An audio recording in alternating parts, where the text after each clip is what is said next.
Salam Bapak, Ibu, dan saudara-saudara Jemaat Gereja Kristus Tuhan dimanapun kita berada.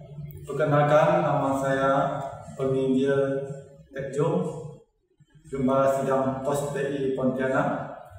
Senang sekali bisa menyambut Bapak, Ibu, dan saudara-saudara dalam ibadah online ini. Marilah kita tetap setia beribadah kepada Tuhan dan tetap disiplin mengikuti tata ibadah sampai selesai. Dan juga marilah kita mendorong anak-anak untuk bisa beribadah kepada Tuhan. Karena pembentukan karakter anak di usia dini akan menolong mereka untuk bisa mengenal kebenaran dan mengenal Allah dengan benar. Di dalam masa pandemi COVID-19 ini, kita tetap taat mengikuti protokol kesehatan dengan mencuci tangan, memakai masker, dan menjaga jarak, juga menjauhi kerumunan, dan tetap menjaga kesehatan. Dengan demikian, kita berdoa agar Tuhan melindungi kita. Ya, selamat beribadah kepada Tuhan. Tuhan Yesus memberkati. Mari saya undang sidang jemaat sekalian untuk bangkit berdiri. Bapak, Ibu, saudara-saudari terkasih di dalam Tuhan, ibadah Minggu merupakan kesempatan bagi kita untuk membaharui kembali komitmen perjanjian kita dengan Allah. Komitmen yang pernah kita ikrarkan ketika kita dibaptis dengan air dan roh. Komitmen yang pernah kita ikrarkan ketika kita disidi. Komitmen yang diteguhkan kembali ketika kita mengikuti perjamuan kudus. Karena itu marilah dengan hati penuh syukur kita menghampiri Allah yang telah mengikat perjanjian kasih setia dengan kita melalui Yesus Kristus Tuhan kita. Kita ambil waktu hening sejenak untuk mengingat kembali perjanjian kasih setia Allah dengan kita melalui Yesus Kristus Tuhan kita.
Angkatlah hatimu kepada Allah dan yakinlah bahwa pertolongan kita datangnya dari Tuhan yang menciptakan langit dan bumi. Tuhan yang telah mengikat perjanjian kasih setia dengan kita melalui Yesus Kristus Tuhan kita dan oleh Roh Kudus jaminan keselamatan kita. Kasih karunia dan damai sejahtera dari Allah Bapa, Putra dan Roh Kudus menyertai kamu semua. Dan menyertaimu juga.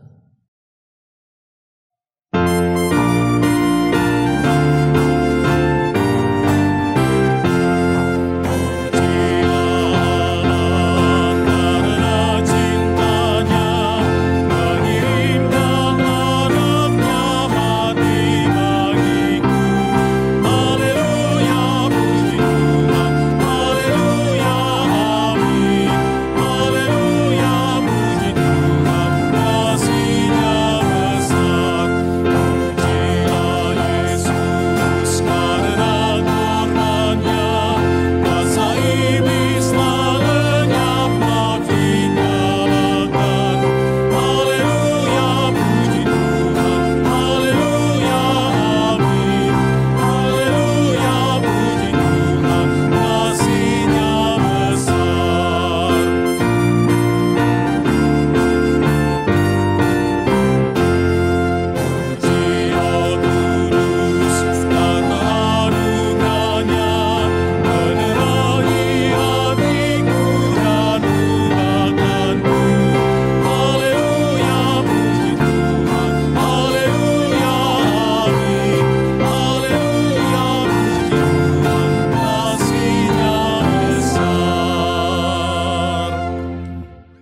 Mazmur 84 ayat 2-8, betapa disenangi tempat kediaman-Mu ya Tuhan semesta alam.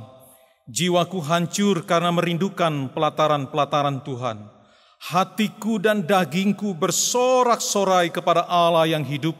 Bahkan burung pipit telah mendapat sebuah rumah, dan burung layang-layang sebuah sarang tempat menaruh anak-anaknya.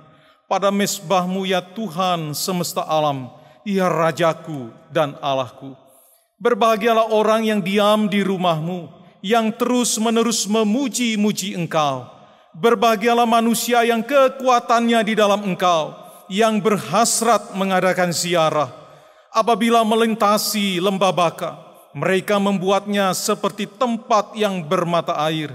Bahkan hujan pada awal musim menyelubunginya dengan berkat. Mereka berjalan makin lama makin kuat, hendak menghadap Allah di Sion. Jemaat disilakan duduk kembali.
Bapak, Ibu, Saudara-saudari terkasih di dalam Tuhan, Tuhan berfirman, sekiranya umatku mendengarkan aku, sekiranya Israel hidup menurut jalan yang kutunjukkan, seketika itu juga musuh mereka aku tundukkan, dan terhadap para lawan mereka aku balikkan tanganku. Namun umatku tidak mendengarkan suaraku, dan Israel tidak suka kepadaku. Karena itu dengan merendahkan diri, marilah kita mengakui segala dosa dan kesalahan kita. Silakan masing-masing kita berdoa di dalam hati untuk mengakui segala dosa dan kesalahan.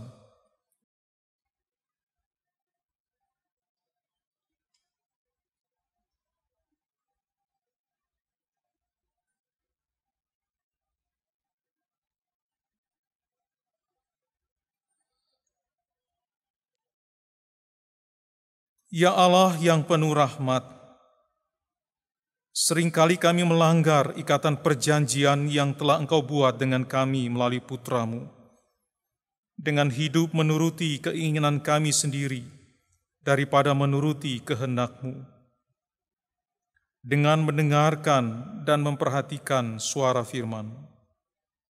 Dengan mulut kami mengakui bahwa kami hidup tunduk di bawah kehendak-Mu. Namun dalam praktek hidup kami lebih suka hidup menuruti cara kami dan tidak menyukai hidup di bawah aturan kehendak-Mu. Kasihani dan ampunilah kami ya Allah yang penuh rahmat. Oleh karena di dalam Putra-Mu, Tuhan kami Yesus Kristus, kami berdoa memohon pengampunan. Amin. Tuhan berfirman, aku telah mengangkat beban dari bahunya. Tangannya telah bebas dari keranjang pikulan. Dalam kesesakan engkau berseru, maka aku meluputkan engkau. Berdasarkan janji firman Tuhan ini, maka di dalam nama Bapa, Putra, dan Roh Kudus, dosa-dosa kita sudah diampuni.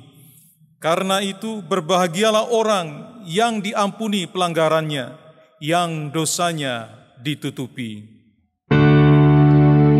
Kasih Allah tak terduga, betapa besarnya, tetap dinyatakan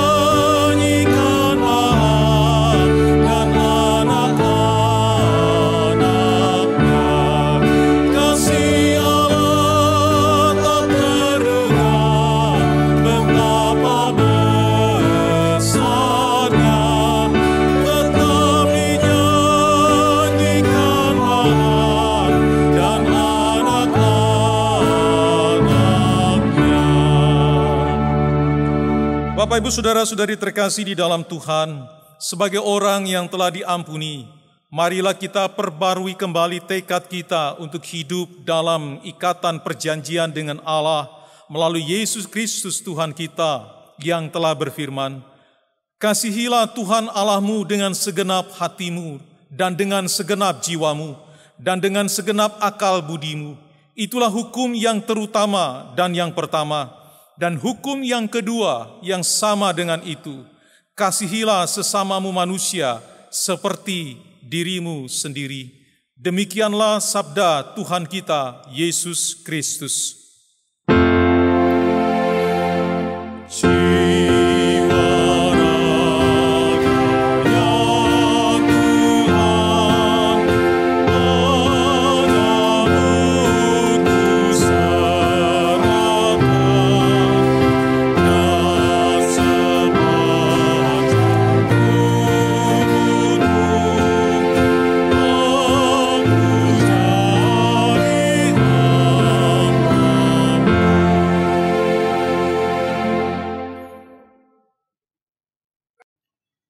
Dalam hasrat untuk menaati kehendak Allah, bersama dengan gereja di sepanjang zaman dan tempat, marilah kita ikrarkan pengakuan iman kita seturut pengakuan iman rasuli. Aku percaya kepada Allah, Bapa yang Maha Kuasa, Khalik langit dan bumi, dan kepada Yesus Kristus, anaknya yang tunggal, Tuhan kita, yang dikandung dari Roh Kudus, lahir dari anak darah Maria, yang menderita sengsara di bawah pemerintahan Pontius Pilatus, disalibkan, mati dan dikuburkan, turun ke dalam kerajaan maut. Pada hari yang ketiga, bangkit pula dari antara orang mati, naik ke sorga, duduk di sebelah kanan Allah, Bapa yang Maha Kuasa. Dan dari sana ia akan datang untuk menghakimi orang yang hidup dan yang mati. Aku percaya kepada Roh Kudus, gereja yang kudus dan am, persekutuan orang kudus, pengampunan dosa, kebangkitan tubuh, dan hidup yang kekal. Amin. Jemaat disilakan duduk kembali. Bapak, Ibu, dan saudara-saudara yang dikasihi oleh Tuhan, marilah kita menaikkan doa syafaat kita pada hari ini. Pertama, kita berdoa untuk gereja-gereja yang belum bisa beribadah secara onsite atau secara langsung, maupun yang tidak bisa beribadah secara online oleh karena segala permasalahan. Dan kita berdoa agar Tuhan menolong untuk hamba-hamba Tuhan bisa melayani mereka lebih baik. Yang kedua, kita berdoa untuk anak-anak dan remaja yang mereka masih belum diizinkan untuk bisa beribadah kepada Tuhan secara langsung, dan harus mengikuti ibadah online dengan segala permasalahan. Yang ketiga, kita berdoa untuk pembangunan gedung gereja POSTI Pontianak, di mana akan digunakan untuk pastori, untuk kegiatan les bahasa Inggris dan Mandarin di kemudian hari, dan juga untuk kegiatan-kegiatan gereja. Kita berdoa atas semua izin dan juga dana yang dibutuhkan. Mari kita berdoa. Bapa yang di surga, kami bersyukur pada hari ini kami boleh mendoakan untuk gereja-gereja yang belum bisa beribadah secara langsung dan harus mengikuti ibadah online dengan segala permasalahan yang mereka hadapi. Dan kami berdoa agar Tuhan menolong aktivis jemaat hamba-hamba Tuhan untuk bisa melayani mereka lebih baik dan juga mengalami kesulitan-kesulitan mereka bisa diatasi. Dan kami juga berdoa untuk anak-anak dan remaja di mana mereka masih belum diizinkan untuk bisa beribadah secara langsung. Kami berdoa agar Tuhan menolong untuk bisa gereja maupun jemaat atau pengurus, pembina dan sebagainya bisa melayani mereka lebih baik, baik melalui online maupun lewat komunikasi yang lainnya, sehingga mereka tetap setia dan beribadah kepada Tuhan.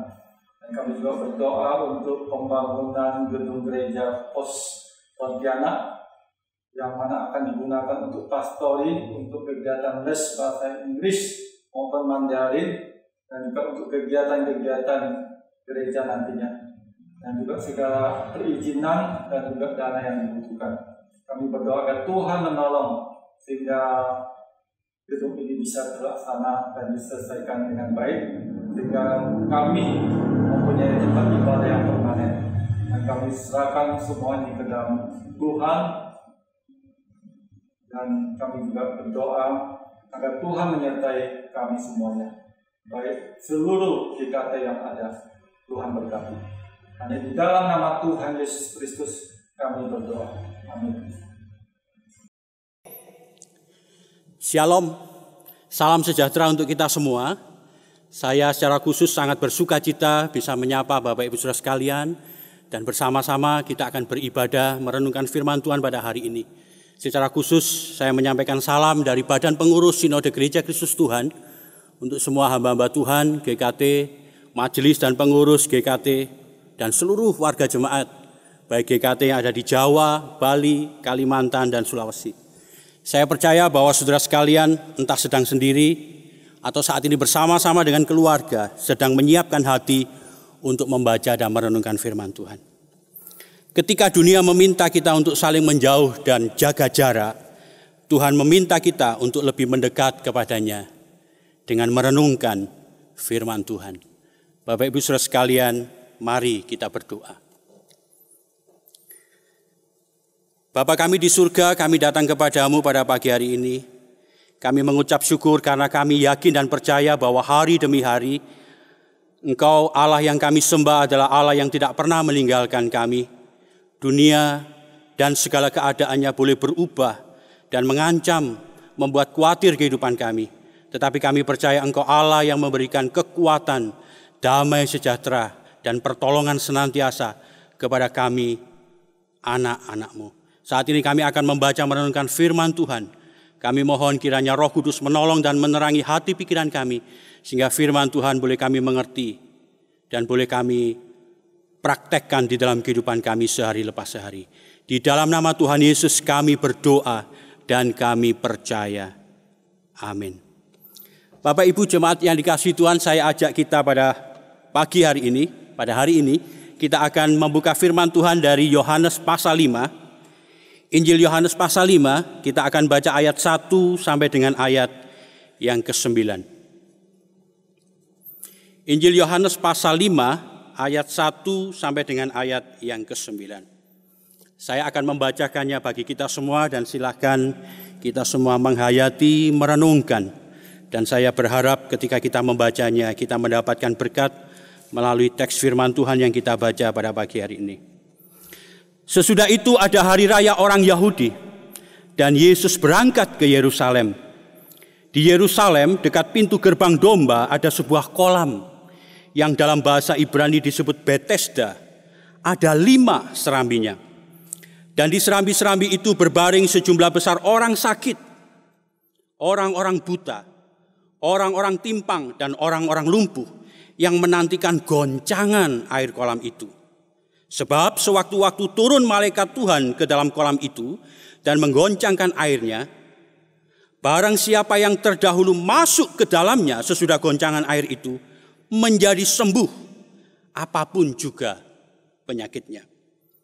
Di situ ada seorang yang sudah 38 tahun lamanya sakit.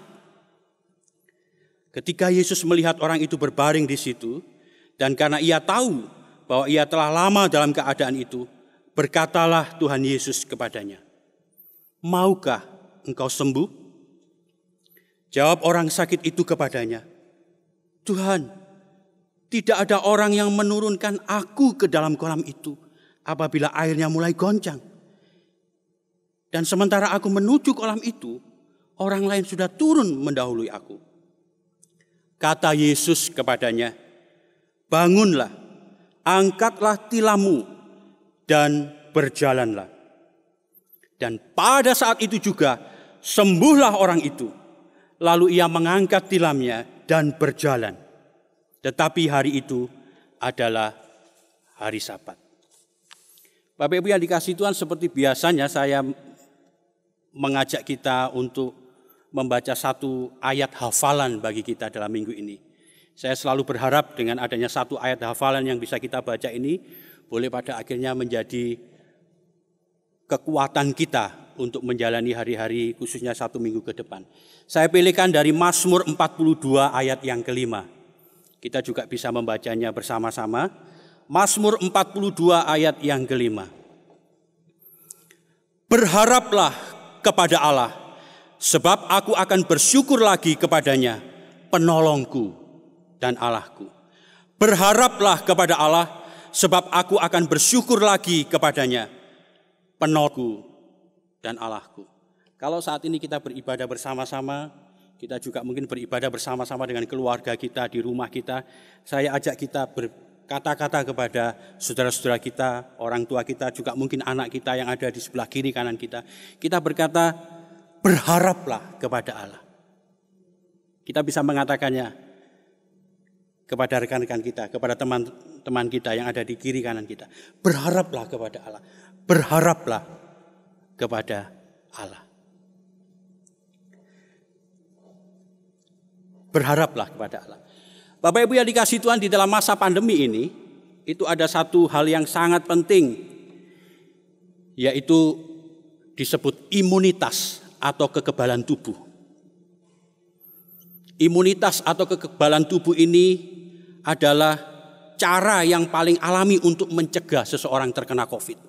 Dikatakan bahwa orang dengan imun yang tinggi, dia resikonya lebih kecil terkena virus corona. Tetapi orang dengan imun yang rendah, dia akan memiliki resiko lebih besar terkena virus corona ini. Nah, Bapak Ibu yang dikasihi Tuhan, beberapa waktu yang lalu memang saya bercakap-cakap dengan seseorang yang dia menceritakan ada temannya baru menjalani masa karantina. Ya, waktu itu kira-kira 2 minggu dia menjalani masa karantina. Nah, sangat menarik bahwa di dalam masa karantina itu salah satu obat yang disarankan oleh dokter yaitu meningkatkan imunitas ini. Karena memang jelas vaksinnya belum ada, obat-obat yang tepat juga belum ada. Sehingga di dalam masa karantina ini dokter hanya mengatakan harus ada peningkatan imun. Dengan cara apa? Yaitu ada olahraga, kemudian makan makanan yang sehat. Dan yang terpenting Bapak Ibu yang dikasihi Tuhan, yang menarik, yaitu dikatakan harus bisa menjaga emosi. Menghindari stres. Hidup ini harus dibuat santai dan rileks. Dan yang menarik, teman saya ini kemudian mengatakan bahwa di dalam pesannya, dokter dan orang-orang yang ada di sana mengatakan bahwa tetap harus bersemangat dan harus punya harapan. Harus tetap punya harapan. Harapan apa tentunya? Saat itu tentunya adalah harapan untuk bisa sembuh, harapan untuk segera bisa pulang, harapan untuk bisa bertemu kembali dengan keluarga, kembali bekerja, sehingga masa karantina itu selesai dan mereka bisa berkumpul kembali dengan orang-orang yang mereka cintai. Menjaga untuk tetap memiliki sebuah harapan. Hari ini dalam pembacaan teks firman Tuhan kita juga menemukan teladan tentang seorang yang sakit. Dan nanti kita lihat bahwa dia adalah seorang yang sakit dan dia tidak berhenti untuk memiliki harapan untuk sembuh. Dia sakit, dia memiliki pengharapan untuk sembuh dan puji Tuhan. Dia bertemu dengan Tuhan Yesus dan Tuhan memberikan kesembuhan kepada dia. Nah, Bapak Ibu yang dikasihi Tuhan, kisah kesembuhan daripada seseorang yang memiliki pengharapan itu ada di dalam teks yang kita baca tadi. Ya, kalau kita lihat mulai ayat 1 sampai dengan 4, itu Yohanes berusaha mendeskripsikan, menceritakan tentang tempat dan situasi yang terjadi pada saat itu. Bapak Ibu yang dikasihi Tuhan, saya selalu memikirkan bahwa ketika kita merenungkan firman Tuhan dan firman Tuhan itu kemudian menceritakan situasi, tempat dan sebagainya, itu artinya penulis Alkitab itu mengajak kita untuk kita memahami atau memiliki gambaran tentang peristiwa itu dengan terang. Dengan harapan apa? Kita mencoba menghayati cerita itu. Bahkan pada pagi hari ini kalau boleh saya ingin mengajak setiap kita menghayati teks ini dengan cara apa? Kita bayangkan bahwa kita itu ada di dalam peristiwa itu. Kita ada di tepi kolam Bethesda. Ya, judul daripada perikop kita adalah penyembuhan pada hari Sabat di kolam Bethesda. Kita bayangkan bahwa kita saat itu ada di tepi kolam Bethesda. Bapak Ibu yang dikasihi Tuhan, di dalam ayat 1 sampai dengan ayat 4 itu merupakan satu deskripsi tentang kolam Bethesda itu sendiri. Kolam Bethesda itu ada di Yerusalem, ya, dekat pintu gerbang domba. Mengapa disebut pintu gerbang domba? Karena rupanya pintu ini menjadi tempat dari domba-domba yang dipakai untuk korban penebus dosa itu digiring menuju bait Allah. Itu melalui pintu ini. Itulah sebabnya disebut pintu gerbang domba. Nah, di dekat pintu gerbang domba itu ada sebuah kolam yang disebut Bethesda. Yang dalam bahasa Ibrani itu kemudian diterjemahkan rumah belas kasihan. Bethesda, rumah belas kasihan. Dan memang kalau kita hayati nantinya ketika kita mempelajari teks ini terus menerus, memang betul-betul di sanalah Allah, Tuhan Yesus menyatakan belas kasihan kepada orang yang sakit ini. Di Bethesda inilah Tuhan Yesus menyatakan kuasa dan belas kasihannya dengan menyembuhkan orang yang sakit ini. Dan di Bethesda inilah Tuhan Yesus hendak menyatakan bahwa Dia adalah Allah yang lebih berkuasa daripada yang lainnya. Bapak Ibu yang dikasihi Tuhan, pada awalnya kolam Bethesda ini memiliki banyak fungsi. Ya, ada satu catatan mengatakan bahwa kolam Bethesda ini menjadi tempat dilaksanakan ritual pembaptisan bagi orang-orang Yahudi. Tetapi juga ada yang mengatakan, nah ini yang menarik yang berkaitan dengan satu kepercayaan yang ada di sana, bahwa kolam ini adalah menjadi tempat penyembahan bagi dewa kafir. Ya, bagi bangsa-bangsa khususnya orang-orang non-Yahudi. Yaitu untuk apa? Untuk mereka meyakini bahwa sewaktu-waktu ketika malaikat itu turun, maka ada goncangan air di kolam itu digoncangkan. Maka orang yang pertama kali masuk sesudah goncangan itu dia akan sembuh. Yaitu bisa kita lihat di dalam ayat 3 dan 4. Di sana dikatakan, di serambi itu berbaring sejumlah besar orang sakit, orang buta, orang timpang, orang lumpuh menantikan goncangan air kolam itu. Sebab sewaktu-waktu turun malaikat Tuhan ke kolam itu dan menggoncangkan air itu, barang siapa yang terdahulu masuk ke dalamnya sesudah goncangan air itu, menjadi sembuh apapun juga penyakitnya. Nah, Bapak Ibu yang dikasihi Tuhan, saya percaya kalau keyakinan ini itu ada pada zaman sekarang, ya, bahkan kolam Bethesda itu mungkin masih ada, kalau misalnya masih ada sampai zaman sekarang, maka tentu suasana yang ada di sana itu adalah suasana yang ramai.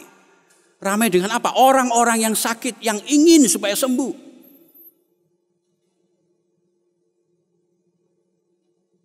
Mereka ada harapan karena apa? Ada satu keyakinan bahwa melalui kolam ini nanti kalau ada malaikat Tuhan turun ke sana,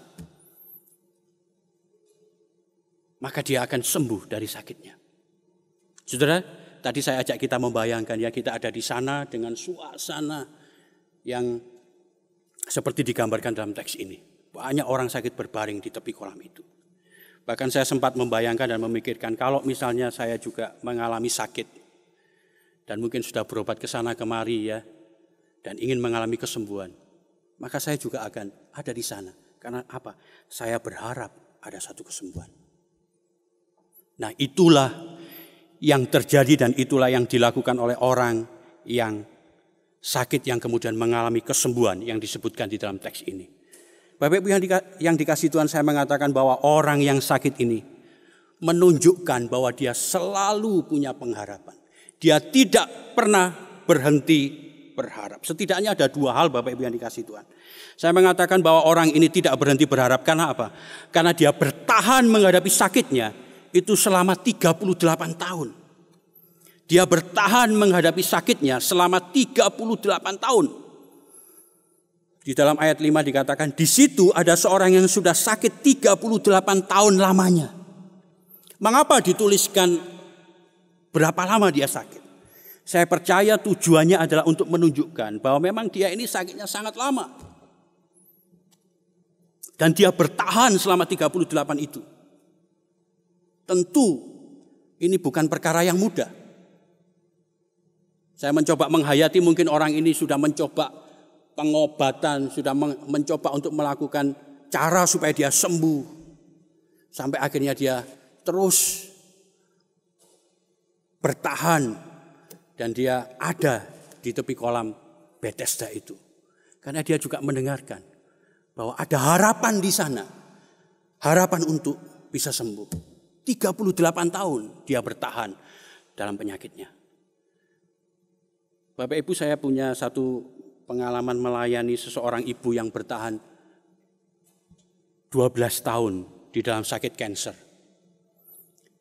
Dia mengatakan bahwa semua obat sudah tak coba. Semua rumah sakit itu sudah saya masuki. Ya, ini memang bahasanya dia, ya. Jadi itu artinya menunjukkan bahwa sebenarnya dia ini sudah melakukan berbagai macam pengobatan dan sudah pergi ke banyak rumah sakit gitu ya. Pengobatan alternatif sudah saya coba. Saya diberikan masukan nasihat oleh teman gereja, ya, keluarga dan sebagainya untuk berobat ke sana kemari, saya sudah lakukan. Dia mengatakan untuk melakukan pengobatan ini saya sudah menghabiskan 1 rumah dan 2 mobil untuk biayanya.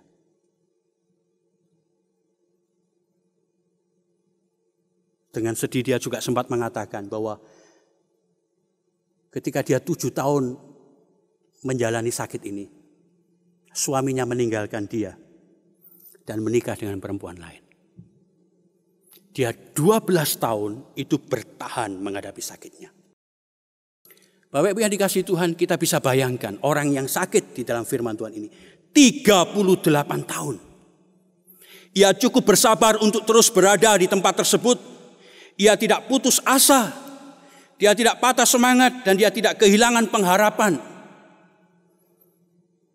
Ia masih punya keinginan atau harapan untuk sembuh. Lamanya sakit bisa saja membuat dia menjadi lemah, tetapi dia tetap punya keinginan dan harapan untuk bisa sembuh. Bapak Ibu yang dikasihi Tuhan, dia masih terus berjuang untuk bisa mendapatkan kesembuhan di kolam Bethesda itu. Nah, kalau kita ada di sana saat itu pasti kita berkata, sakno ya orang ini, kasihan orang ini. Tetapi kita melihat satu hal yang positif dari orang ini. Dia selalu punya harapan.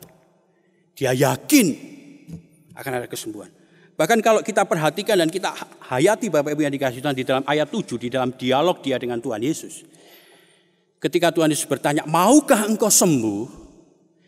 Ada satu kalimat yang menarik karena dia mengatakan, Tuhan, tidak ada orang yang menurunkan aku ke dalam kolam itu apabila airnya mulai goncang. Dan sementara aku menuju kolam itu, kalimat ini menunjukkan bahwa ada satu tindakan, ada satu semangat dorongan bagi dia sebenarnya untuk sembuh. Sementara aku menuju kolam itu, orang lain sudah turun mendahului aku. Ya, saya mencoba menghayati dalam sakitnya ini memang tidak disebutkan sakitnya seperti apa. Tetapi sakit yang membuat dia sangat-sangat tidak berdaya. Ya, seluruh tubuhnya tidak berdaya sehingga dikatakan orang lain itu lebih cepat untuk turun ke dalam kolam itu ketika airnya mulai goncang. Tetapi teks ini sebenarnya tidak menunjukkan bahwa sebenarnya dia tetap punya pengharapan. Dia tetap berusaha untuk mendapatkan kesembuhan. Bapak Ibu yang dikasihi Tuhan, dan luar biasa. Saya percaya kalau sekali lagi kita ada di dalam dan menghayati peristiwa itu pada saat itu. Di tengah-tengah pengharapannya yang seperti itu. 38 tahun dia bertahan terhadap sakitnya. Dan dia berjuang untuk bisa mendapatkan kesembuhan di kolam Bethesda. Puji syukur dia bertemu dengan Tuhan Yesus. Tuhan Yesus berkata di dalam ayat 8. Bangunlah, angkatlah tilammu, dan berjalanlah. Dan saat itu juga orang itu menjadi sembuh. Dia mendapatkan hasil dari pengharapannya itu. Dia mengalami kuasa dan pertolongan Tuhan. Dia mengalami kesembuhan daripada Tuhan Yesus. Karena apa? Karena dia tidak berhenti berharap. Bapak Ibu yang dikasihi Tuhan, pandemi COVID yang berkepanjangan mungkin mulai menimbulkan rasa putus asa, patah semangat, bahkan kehilangan pengharapan bagi setiap kita. Orang tidak menyangka waktunya bisa selama ini. Ya dulu orang berpikir tidak akan lama lah, ya 1 bulan, ya tapi ternyata 3 bulan. 6 bulan sampai saat ini ya, kalau kita hitung mulai dari Presiden Jokowi mengumumkan COVID yang pertama 2 Maret 2020 dan sampai hari ini, itu artinya lebih kurang 6 bulan Bapak Ibu yang dikasihi Tuhan. Bahkan kalau kita melihat berita-berita terbaru, kalau kita ikuti justru banyak kabar berita itu yang kalau kita tidak hati-hati dalam meresponinya membuat kita ini semakin panik. Ya, saya sempat mendengarkan kabar bahwa 100 dokter meninggal. Kalau semakin banyak dokter yang meninggal, ya ini belum dicatat tenaga medis yang lain, ini baru dokter dan sebagainya. Itu nanti kalau orang sakit terus siapa yang akan menanganinya? 5-6 hari yang lalu dikatakan bahwa Indonesia masuk dalam rekor dalam sehari pertambahan jumlah pasien positif COVID. Yaitu dalam 1 hari itu 3.308 orang meninggal. Kemarin saya masih sempat mendengarkan berita juga ya di beberapa wilayah di Jakarta. Itu dikatakan bahwa tempat perawatan pasien COVID itu sudah penuh. Dan juga kemudian muncul berita-berita bahwa Indonesia mengalami resesi.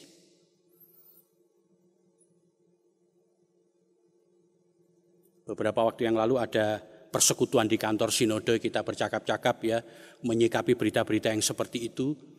Kemudian ada yang mengatakan bahwa, wis kalau gitu wis ojo sampai sakit. Jangan sampai kita sakit. Karena kalau sakit nanti resiko terkena COVID kalau ke rumah sakit dan sebagainya itu sangat besar. Kalau kita sampai sakit, apakah masih ada dokter yang merawat kita? Kalau kita sampai sakit, apakah masih ada tenaga medis yang akan merawat dan menyembuhkan kita? Bapak Ibu yang dikasihi Tuhan, informasi-informasi dan berita ini terkadang bisa membuat kita lemah. Firman Tuhan mengingatkan kepada kita hari ini sesuai dengan temanya. Jangan berhenti berharap. Tuhan Yesus adalah Allah yang tetap sama, dahulu, sekarang, dan selamanya. Dia yang menyembuhkan orang yang sudah sakit 38 tahun lamanya itu adalah Allah dan Tuhan yang tetap sama, yang akan menjaga dan melindungi setiap kita, orang-orang yang percaya. Jangan putus asa, jangan patah semangat, jangan pernah kehilangan pengharapan.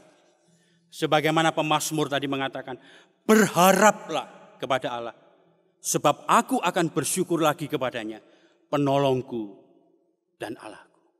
Kita percaya bagi orang-orang yang senantiasa punya pengharapan kepada Allah, akan ada pertolongan, akan ada kesembuhan, akan ada jalan keluar tepat pada waktunya. Jangan berhenti berharap. Mari kita tunduk kepala, kita berdoa. Bapa kami di surga, kami mengucapkan syukur sekali lagi. Melalui firman-Mu kami ditunjukkan bagaimana Engkau adalah Tuhan yang berkuasa atas segala sesuatu. Untuk sesuatu yang kelihatannya mustahil, Engkau adalah Allah yang menyatakan kuasa, mujizat, dan pertolongan. Karena itu ya Bapa, kami mohon kiranya Engkau terus meneguhkan iman kami, untuk kami selalu punya pengharapan kepadamu. Tolonglah setiap kami secara khusus, jemaat-jemaat-Mu dimanapun berada. Kalau mungkin ada yang mulai mengalami rasa putus asa, ketakutan, kekhawatiran, kehilangan pengharapan, kiranya Engkau mengobarkan sekali lagi semangat di dalam diri kami masing-masing. Sebagai orang-orang yang percaya, untuk kami selalu berharap kepadamu. Terima kasih Tuhan. Biarlah firman-Mu termeterai di dalam hati kami. dan menjadi kekuatan bagi kami untuk menjalani hari-hari yang ada di depan kami. Di dalam nama Tuhan Yesus kami berdoa dan kami percaya. Amin. Bapak, Ibu, Saudara-saudari terkasih di dalam Tuhan, Mazmur 4 ayat 5 menyatakan, persembahkanlah korban yang benar dan percayalah kepada Tuhan. Karena itu marilah kita membawa persembahan kita kepada Tuhan dalam iman bahwa Dialah yang memimpin dan memelihara kita.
Sekalian untuk bangkit berdiri.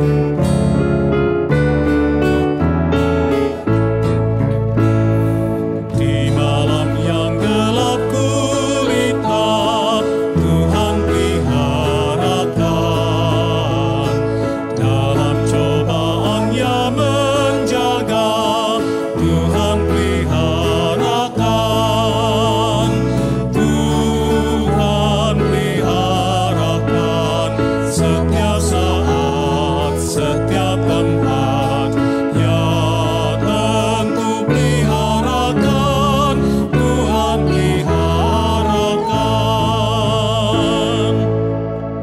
Mari kita tundukkan kepala, kita berdoa kepada Tuhan.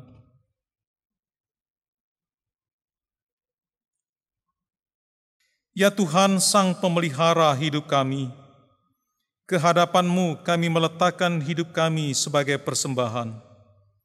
Terimalah ya Tuhan, uang yang kami bawa ke hadapan-Mu sebagai buah dari usaha dan pekerjaan yang Engkau karuniakan. Terimalah ya Tuhan. Pakailah untuk memasyurkan nama-Mu melalui kehadiran gereja-Mu di tengah-tengah dunia. Dalam Yesus Kristus kami berdoa. Amin. Dalam ikatan perjanjian dengan Allah melalui Yesus Kristus Tuhan kita, dan oleh kuasa Roh Kudus, marilah kita senantiasa hidup di dalam kehendak-Nya, supaya namanya senantiasa dimuliakan. Doksologi.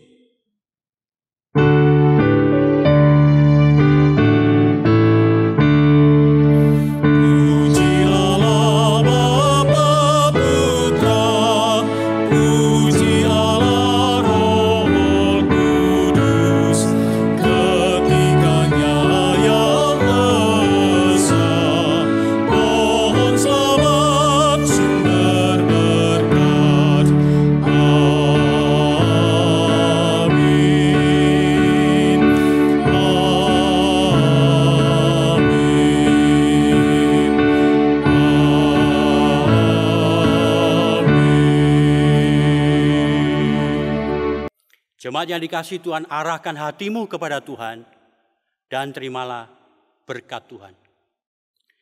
Kiranya kasih karunia dan kemurahan dari Allah Bapa kita, kiranya keselamatan yang kekal dari Tuhan kita Yesus Kristus, dan kiranya kekuatan, pertolongan, penghiburan dan kesembuhan dari Allah Roh Kudus menyertai hidupmu sekalian, memberkati hidupmu sekalian, mulai dari saat ini sampai selama-lamanya.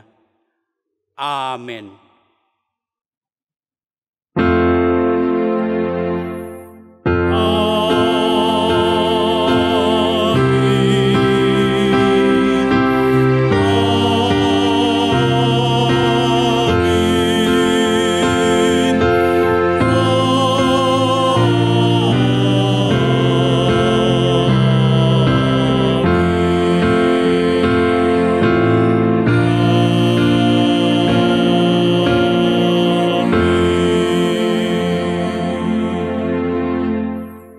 Saat teduh, ibadah selesai, jemaat silakan duduk kembali. Tuhan memberkati kita sekalian.